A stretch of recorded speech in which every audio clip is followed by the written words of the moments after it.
Hey, e-commerce Fastlane listeners, thanks for tuning in today. Just before we get started, today's show is made possible by our friends at Support Zebra. Now, you can grow your Shopify-powered business with Support Zebra's outsourced services tailored specifically for direct-to-consumer brands. They're trusted by hundreds of startups, including some of the biggest and fastest-growing D2C retailers. They excel in managing many critical functions such as sales conversion, cart abandonment, customer retention, order tracking and returns, live chat, failed payment recovery, and even email ticketing. They manage your pre- and your post-purchase customer service experience. This allows you and your team to more focus on your core operations. With Support Zebra, you're not just outsourcing, you're actually extending your team with highly skilled English-speaking agents who are ready to serve your customers across multiple channels in all time zones. Stop the worry of scaling customer service and improve your customer support experience while slashing costs by 50%. You heard me right, 50% lower costs on the pre- and the post-purchase customer service experience, all through supportzebra.com. Now, a huge thanks to Support Zebra for sponsoring today's episode. And now, let's shift gears and welcome our next sponsor, retention.com. Are you looking to recover more lost shoppers on your Shopify store? Retention.com is here to help you with their identity resolution software that significantly improves your Klaviyo Flow revenue by 2 to 3x. Now, they help expand your email list by identifying over 80% of your anonymous website visitors. And get this, even if they haven't filled out a form. Now, retention.com knows these potential customers and shares their email address in a thanks for visiting our site Klaviyo sequence. You can lower your acquisition cost, you can acquire more customers, and you can skyrocket your revenues. I highly recommend retention.com to turn your anonymous shoppers into revenue. Now get a quick demo and a special trial offer at ecommercefastlane.com/retention. That's ecommercefastlane.com/retention. A big thanks to our sponsors for supporting the show. Now, let's dive into today's episode. You're listening to E-commerce Fastlane, the podcast show to help you build, manage, grow, and scale a successful and thriving company, powered by Shopify. Listen to real conversations with partners and subject matter experts as they share proven practical strategies, platforms, and the best Shopify apps to help you accelerate your business. The time is now for you to improve efficiencies, grow revenue, profit, and lifetime customer loyalty. Please welcome your host, startup founder, and strategic advisor, Steve Hutt. Well, today I have the privilege of speaking with Chase Harmer, who's the founder of a company called Wishes. Well, there's a platform that really is making significant strides in the Shopify ecosystem. Now, Wishes really, it's not a fundraising platform, so to speak. It's more of a innovative leader in the domain of charitable giving with a system really that ensures transparency and trust. And they've redefined how donors and wishers can interact together and contribute to a cause that matters to them both. And it's not really about fundraising. It really is ensuring that every penny that's donated is accounted for and reaches where it's intended. So whether you're a nonprofit or an individual wisher or a donor that's seeking to make a tangible impact, the Wishes platform really brings these contributions and values together into a clear and transparent process. I know Chase and I, we're going to explore his journey. We're going to dig into some of the challenges and some of the incredible impact that the Wishes platform has created in the Shopify ecosystem. At the end of the day, it really is about ensuring that your generous donations are not just made, but they're also made to count. So let's jump in and learn more. So hi, Chase. Welcome to E-commerce Fastlane. Glad to be here and look forward to the conversation. Now, I mentioned it a bit at the top of the show, but to start us off, could you briefly describe your vision behind the Wishes app that both you and your team have created? Yeah, so for the last 26 years, maybe 27, I don't even know how old I am anymore, but I've been in payments for a very long time. I spent the last 11 years building virtual credit card technology and, really learning everything the hard way about technology. I had no idea what I was doing when I got in there. I knew a little bit more when I left, but I knew a lot. enough to create 7 different patents and really do a lot of innovating things that made us unique in my last business. But really all that learning curve was brought to fruition here. And we built product in about 15 months because I had spent the last 11 years doing exactly what I was trying to do here in 15 months. But it all kind of really started, the vision started when I go to the grocery store and everyone's asking me for $1. Then I go to the, whatever retail outlet and they're asking me for money. And then I go online and someone's asking me for a roundup. And I'm like, dude, I don't even understand where this money's going. I don't trust this company. I think I'm actually beginning to trust stores less that are asking me for donations because no one clearly has any insight into how that money's handled. And then when they do announce that they give that money away, hey, we donated $85 million. It's like, they actually didn't donate $85 million. All the trillions of people that went to that shopping center did. And they're taking all the credit. So I wanted to create a product that no matter what charity is connected, I as a donor would always understand what happens to the money. And I think that's the reason why people don't donate is they're tired of seeing on the news that a cancer charity raised $80 million for cancer and spent like 20% of the funds on cancer. And, all these GoFundMe scams. So, GoFundMe is a black box. You send it to GoFundMe, you have no idea. You might as well just send it to the Atlantic Ocean and then put some weights around that paper. You're never going to hear back from it again. So, connection is what giving is all about. And if you don't have any connection, then what are you doing it for? So we built transparency to enable connection, real connection with people and always understanding where that money's going and knowing that you really help somebody with tax incentives and cashback rewards on every single donation. So it's a very unique platform. It's a showstopper and it's a GoFundMe killer. Now, as you know, every company has its roots and definitely has a founding story, and you definitely have a storied past. But I'd love to uncover a little bit about your journey with the Wishes platform and just the whole inspiration behind its inception. Yeah, so over the last 26 years, I've learned a lot of hard lessons. And I think that's the moral of my founder story is that I run through brick walls. I don't stop for anything. And if I want to do something, I'll do it. And if I think it's the right move, I'll execute it. And if it's wrong, I'll live with it. Yeah, I think that I'm that guy.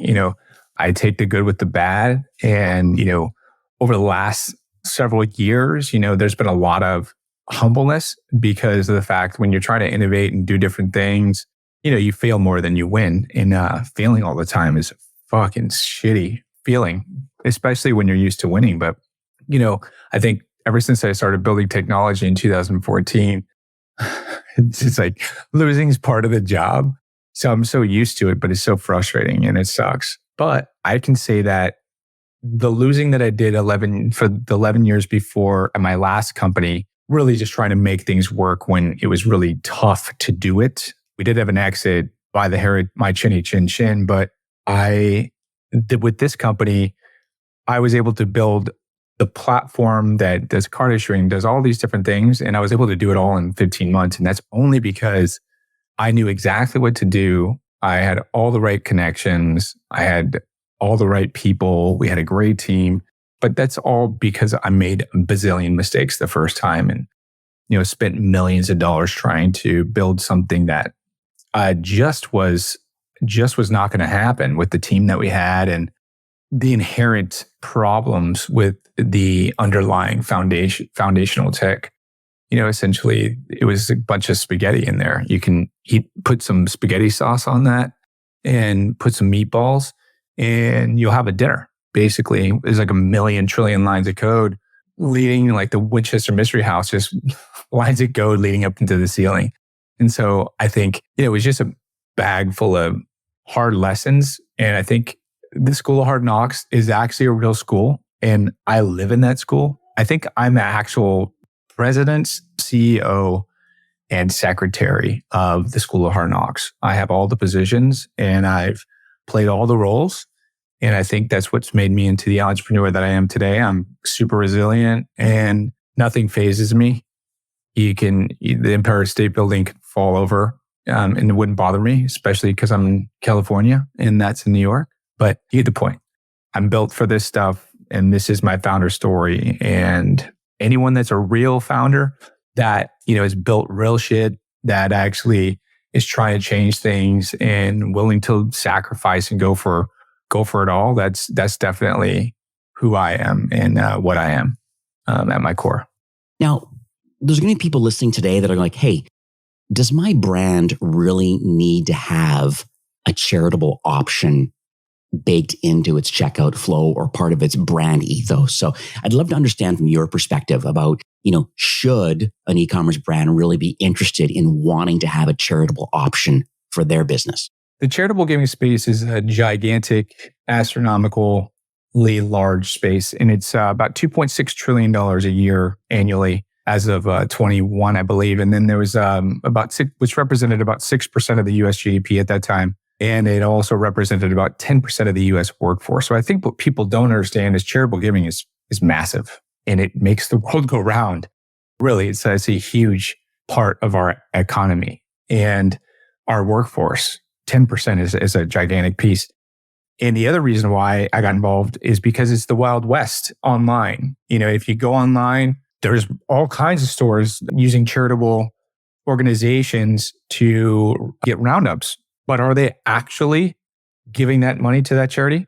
There's no telling. And there's a lot of stores that are getting in trouble for that now. But I can tell you straight off the top that if you have the placements in the right place on your checkout page, you will get a raise. You will get a lift in conversion. You will get a lift in average ticket. And it can be as high as 24% on conversions and 12% on lift. It has to align with your brand. It's got to make sense. And it's got to be something that you think your customers will support or want to support. If those all line up, then yeah, you should absolutely do it. But utilizing a platform like Wishes, what that enables you to do is actually give impact reports back to the people that are donating, right? How do you actually reach out to your customers today and engage with them? Hey, here's a discount. Hey, come to our spring sale. You're always offering less for them to spend in your store. You're trying to sucker them back in with a discount. Really, what you should be doing is engaging with them to not offer a discount and getting them to buy products at full price. And how you do that is with platforms like ours, where you can actually give this impact reporting back. They think you're a great guy. They think you're a great company. And, you really don't have anything to do with this solution because we essentially do the whole entire management of it. So we give you the tax write-off, or you could pass that on to your customers.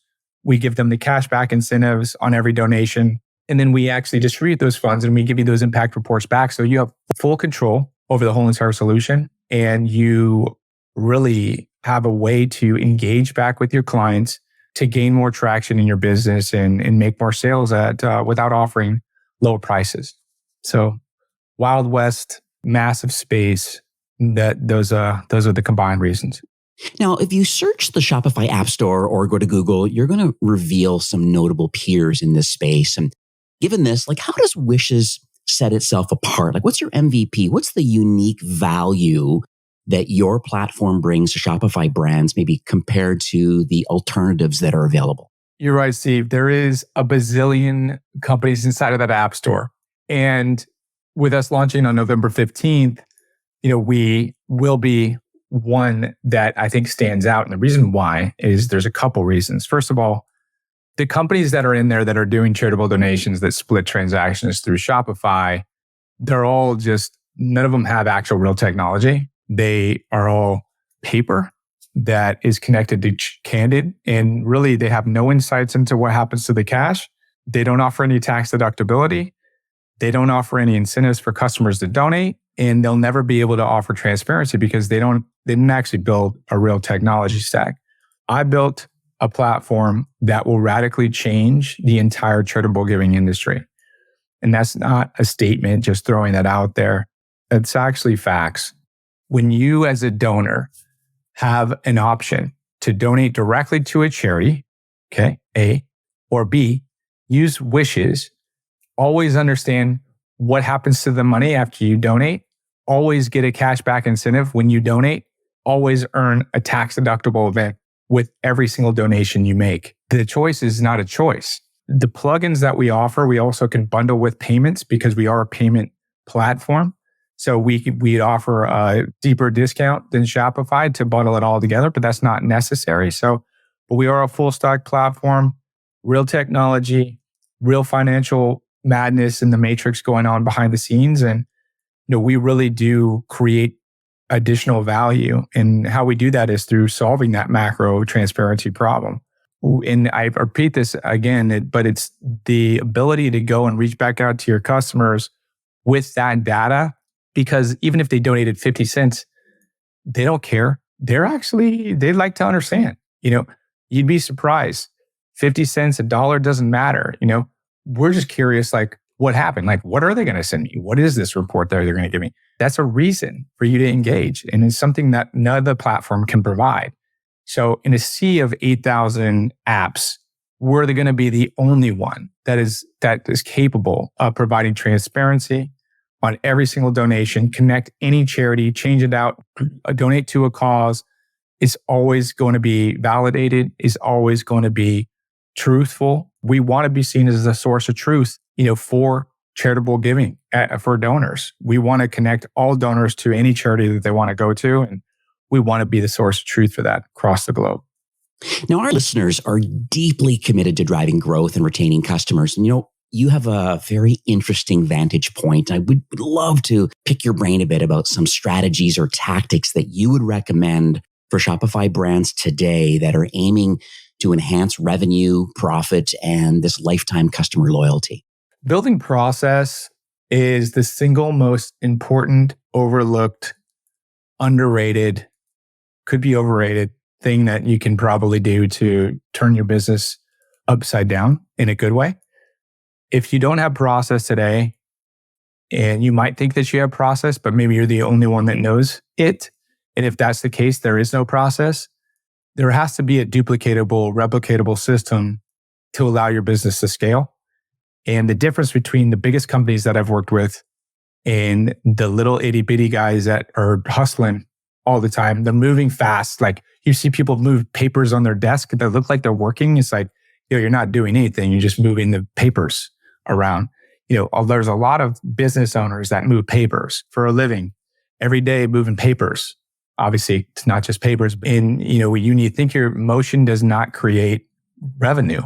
What creates revenue is process and replicatable systems that allow you to scale your business and grow it while you're not there. That way, when you have charitable giving as a component into your platform, it all runs the way that it should, and nobody has to do anything. It should actually just take care of itself and make you more money.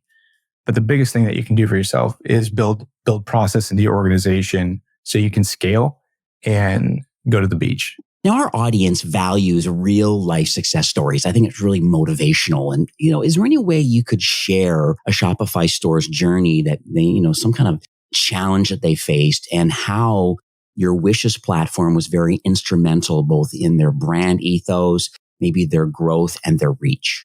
Yeah. So being that we're launching November 15th, I think the success story is that we've made it through 11 months of compliance and didn't want to jump off a bridge, but we're close to being in market. And I think our biggest use case that we're seeing the most value is private labeling. We have mega churches private labeling our platform. We have mortgage companies. We have real estate companies, political organizations. Everyone wants to understand where the money goes. And if you're taking in money that needs to be accountable on the other side, paying suppliers, if you look at your business structure, because I look at our business as infrastructure. Yes, it's Wishes, but the infrastructure that we've built, it can be used in many different ways, and we are using it in many different ways.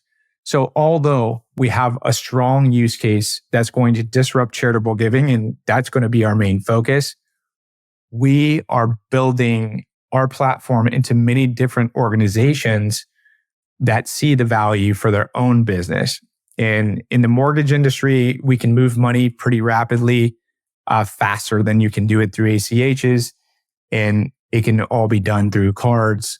Doesn't always work in real estate, but there is a use case there apparently. And in the political space, if you're donating to a campaign, Biden or Trump, both of them are morons, by the way. But if you donate to either one of those fools and they lose, like, would you want to understand how they spent that money? Or would you just be like, whatever, it's 10 grand. I mean, I think all of us would probably hate ourselves for giving either one of those fools 10 grand. But if you were that fool that gave 10 grand, I think you would want to know. And that is the reality of the situation that we're living in today, is that this is the way of the future. Everyone wants to know. Everyone wants to understand. We've all been played a million times because, we're living on this planet and bad things happen and, you can't control it. So understanding and not having to be skeptical and having that peace of mind is the future of how payments are going to be done. And this is just the beginning. Now, Chase, I don't have to tell you this, but you know that e-commerce is a fiercely competitive industry to be involved in. And, Shopify brands are constantly looking for this edge, how to move the needle a little bit further to help them grow their business. And so how do you envision the Wishes platform to kind of meet the future needs of the Shopify entrepreneurs and marketing community? Future-proof. I mean, I'm always looking outside the box. I live in the weeds outside of the box. I live in a place where they don't mow the lawns. There's no sidewalk. There's no one telling me directions. There's no crossing walks. There's, everything is backwards, and you have to figure out everything for yourself. That's the world that I put myself in all the time. And that's why I constantly are creating new things that, in my opinion, matter. I know that Wishes will absolutely disrupt charitable giving, and it's going to be a massive disruption to that space. And that's how I future-proof. I get ahead of what they can't do. GoFundMe went out and got a bunch of MSB licenses because the bank stopped approving their deals. They married themselves to being the bank, which means that they'll never be able to provide transparency, which means they'll never be able to move money faster, which means that they're really cemented in their ways. They got their heels dug in. And that's actually fantastic news for me, because we've built on a model that enables transparency for any donor to any charity anywhere. And so, or cause or crisis. And so when I look at future proofing, I looked at a Blockbuster, Mammoth, I compare GoFundMe to Blockbuster. When Blockbuster knew that Netflix was innovating technology, what did Blockbuster do? Blockbuster went out and bought like a bunch of commercial buildings, like a bunch of morons. What does GoFundMe do? They have the biggest market share for social impact. And they went out and tried to be a bank when the banks shut them down. And instead of innovating, they became what they hated the most. And now they're going to pay for it because they can't compete with the model. So being able to be in front and take risks and do things that people aren't willing to do, that's some of the way to do it. Selling t-shirts today, I probably think you probably sell t-shirts tomorrow. It's not going to be any different, just maybe better marketing. So that's it. Now, every industry has its narrative, some of which may be misconceptions. But, as an expert in your field, which myths would you like to address or debunk? I don't have any myths to debunk. I think the thing that I'd like to say is that as entrepreneurs, we have to think outside the box. We have to future-proof. We have to do all these things. But if you're selling an ordinary-ass product and you're not willing to take risk, that's just who you are. If you're young enough, if you're in your 20s, early 30s, and you're not taking risk right now, what are you doing? Go out there and take massive risk. Fail. Figure out who the hell you are. That's the only way you learn, not by building an income stream that pays you $1 million a year. That's easy. Go out there and test yourself. See how smart you really are. And I think the myth that I could debunk here is that when you do fail, people say, oh, you didn't fail. You learned some lessons. Yeah, motherfucker. I learned lessons, but like hell of expensive lessons.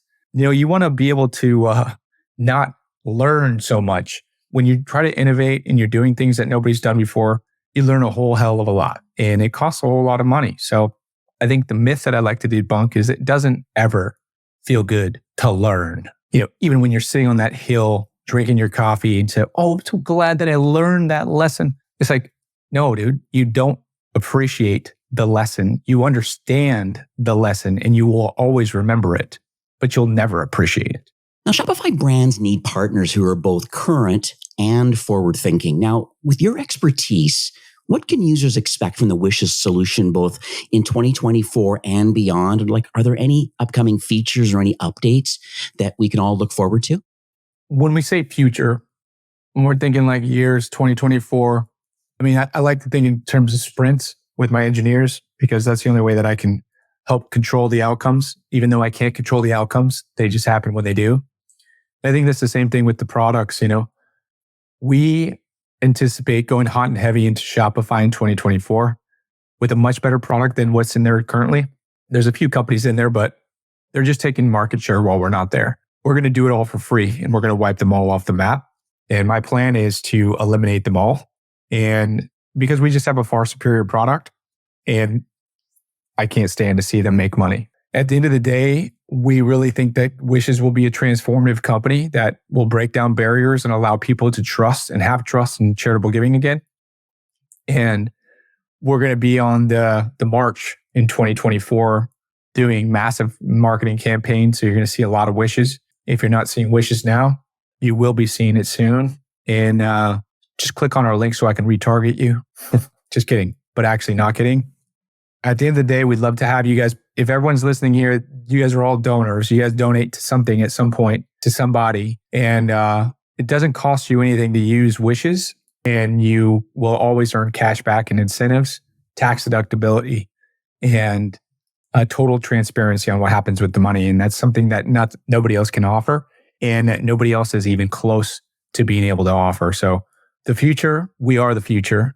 And we're making it one day at a time. Now, as we wrap up for today's show, are there any key insights or any kind of final thoughts that you would like to share with our listeners? I was kind of all over the place today, but I think the message that really I'm trying to send is, e-commerce is the wild, wild west. You can be a kingpin in the wild, wild west. There's opportunity everywhere and it's abounding. Focus on getting it more residual streams. Don't let any payment processor hold you hostage. Do simple things like adding charity that aligns with your brand. It's a simple, easy thing to do. And if you do it right, you can't miss. It's proven and it's consistent. And I'd love to be able to help you out with that. If you guys ever want to donate to any charity in the future, be sure to check out Wishes and always understand where your donations go. I appreciate you guys' time and thanks so much. What would you recommend as the next steps for listeners that are keen on tapping into either your expertise or learning more about the Wishes platform for their Shopify brand? If anyone would like to get in touch with us or visit us and get on our waitlist, you can go to launch.wishes.inc.